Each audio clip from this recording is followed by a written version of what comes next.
दोस्तों आइए हम जानते हैं भारत का स्थिति एवं विस्तार कैसे देखा जाता है। जो यह है कि ये हमारा ग्लोब का स्ट्रक्चर है, ये ग्लोब का स्ट्रक्चर है और ये जो भूमध्य रेखा है जो इसे दो भागों में विभाजित करती है। और आप इतना जानते हैं कि ऊपर वाला भाग उत्तर होता है और निचला वाला भाग दक्षिण होता है। तो इसलिए जो है भारत देखिए हमारे इस स्थान पे है, इस स्थान पे है।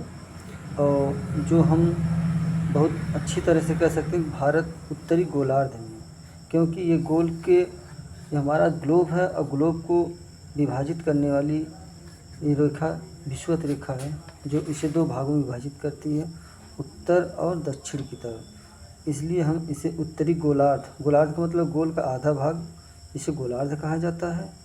और नीचे का भाग जो है दक्षिणी गोलार्ध मतलब गोल आर्ध मतलब गोले का आधा। तो ये हमारा ग्लोब है, इसका ऊपरी का आधा भाग और निचले का आधा भाग, ये हमें दो भागों में विभाजित करती है जो विषुवत रेखा होती है। तो हम देख सकते हैं कि भारत पूर्ण रूप से उत्तरी गोलार्ध में ही स्थित है, इसलिए हम उत्तरी गोलार्ध में इसे कहते हैं। और ये हमारी जो है ग्रीनविच रेखा जो लंदन से होकर गुजर आती है और ये हमारे ग्लोब को दो भागों में विभाजित करती है। ये पूर्वी है और ये पश्चिमी भाग है।